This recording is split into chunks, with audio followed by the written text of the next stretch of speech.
नमस्कार, स्वागत है आपका ओमान न्यूज़ हिंदी में एक बार फिर से। मिनिस्ट्री ऑफ हेल्थ ने पिछले 24 घंटों का आंकड़ा जारी करते हुए बताया है कि ओमान में 293 नए मामले सामने आए हैं। 12 लोगों की दुखद मृत्यु हुई है। सल्तनत में टोटल नंबर ऑफ केस 2,97,724 हो गया है। मरने वालों का आंकड़ा 3,889 को क्रॉस कर गया। पिछले 24 घंटे में ओमान में केवल 30 व्यक्तियों को ही हॉस्पिटल में एडमिट कराने की आवश्यकता पड़ी है और टोटल व्यक्ति जो हॉस्पिटल्स में अभी एडमिट हैं उनकी संख्या में गिरावट देखने जा रही है। 434 लोग इस समय हॉस्पिटल्स में एडमिट हैं और रिकवरी रेट है, मिनिस्ट्री ऑफ हेल्थ ने बताया है कि 94.6% की रिकवरी रेट इस समय दर्ज की जा रही है।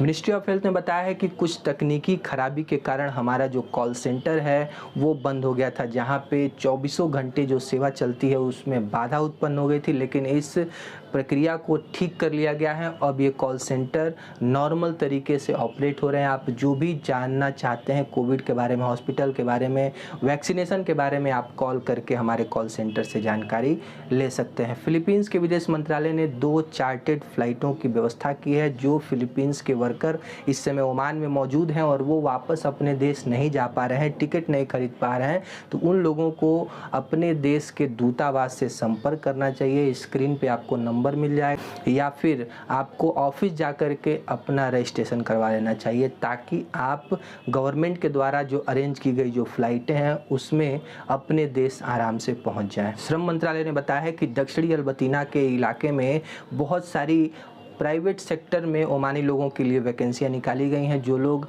ग्रेजुएट हैं या फिर डिप्लोमा है या फिर नॉर्मल डिप्लोमा करके वेट कर रहे हैं नौकरी के लिए, आप अप्लाई कर सकते हैं। 8 अगस्त से 19 अगस्त तक मंत्रालय की वेबसाइट पे इस आवेदन को ओपन रखा जाएगा। यूएई सरकार ने 6 देशों के यात्रियों के ऊपर जो प्रतिबंध है उसको हटा लिया है। यूएई की जो इमरजेंसी क्राइसिस एवं डिजास्टर मैनेजमेंट अथॉरिटी ने 5 अगस्त से भारत, पाकिस्तान, नेपाल, नाइजीरिया, श्रीलंका, युगांडा के नागरिकों को यूएई में लौटने की अनुमति दी है, लेकिन पूरी तरह से वैक्सीनेटेड लोगों को ही एंट्री करने की अनुमति है।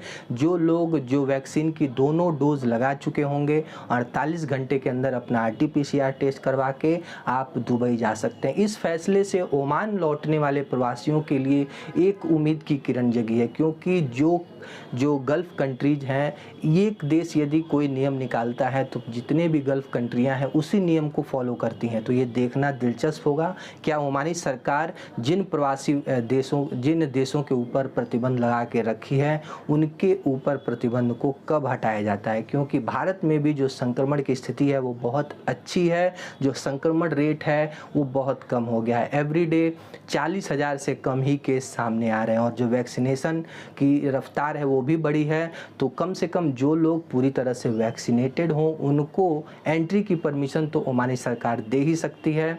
इंडियन स्कूल ऑफ मस्कट ने शैक्षणिक वर्ष 2020-2021 के लिए क्लास 10th की सीबीएसई बोर्ड की परीक्षा में 100% रिजल्ट की सफलता को मना रहा है। देखिए, महामारी की चुनौती के बावजूद जो स्कूलों में ऑनलाइन पढ़ाई चल रही थी, बच्चों को स्कूल में जाने की अनुमति नहीं थी, इसके बावजूद जो बच्चे हैं वो पूरे जी जान से अपने परीक्षा की तैयारी कर रहे थे। लेकिन इस स्कूल की हर्षिता ने 98.6% के साथ स्कूल की टॉपर रही हैं। ओमान के रक्षा मंत्रालय के उप प्रधानमंत्री ने बुधवार को अपने कार्यालय में कतर राज्य के सशस्त्र बलों के चीफ ऑफ स्टाफ की अगवानी की। इस बैठक में दोनों देशों के बीच जो संबंध है उसकी समीक्षा की गई और समान हितों के कई मामलों पर विचारों का आदान प्रदान किया गया। यूरोपीय आयोग के अध्यक्ष ने संयुक्त राज्य अमेरिका से यूरोपीय देशों के 27 देशों के ऊपर जो बैन है उसको हटाने का आग्रह किया है। 27 देशों के ऊपर अमेरिका ने बैन लगाया हुआ है। जून के बाद से ही इन देशों से कोई भी यात्री अमेरिका में एंट्री नहीं कर सकता है। यूनाइटेड किंगडम ने 8 अगस्त से भारत को रेड लिस्ट से हटा करके एम्बर लिस्ट में डाल दिया है। इसका मतलब 8 अगस्त के बाद जो भारत के यात्री हैं वे इंग्लैंड की यात्रा कर सकते हैं, लेकिन 3 दिनों के अंदर यानी 72 घंटों के अंदर आरटीपीसीआर टेस्ट करा के आपको जाना होगा। 10 दिनों का क्वारंटीन आप होटल में बिताएं या फिर घर में बिताएं, लेकिन 10 दिनों का क्वारंटीन आपको बिताना होगा। उसके बाद आप इंग्लैंड में जिस काम के लिए गए हैं वो काम कर सकते हैं।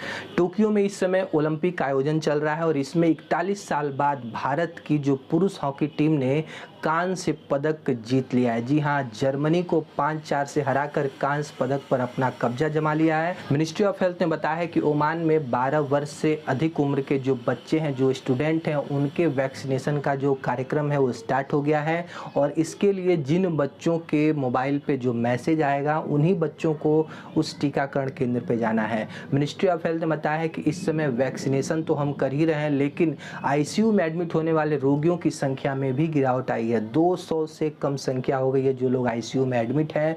खजानी इकोनॉमिक सिटी में एक नया होटल खुलने जा रहा है। जी हाँ, और ये पहली बार होगा कि इस सिटी में एक होटल की स्थापना की जा रही है। ओमान में खजान इकोनॉमिक सिटी और इब्तिना कंपनी के सहयोग से इस होटल का निर्माण होगा।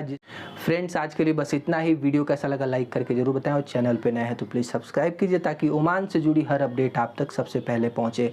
मिलते हैं अगले वीडियो में, तब तक अपना और अपनों का ख्याल रखिए। नमस्कार।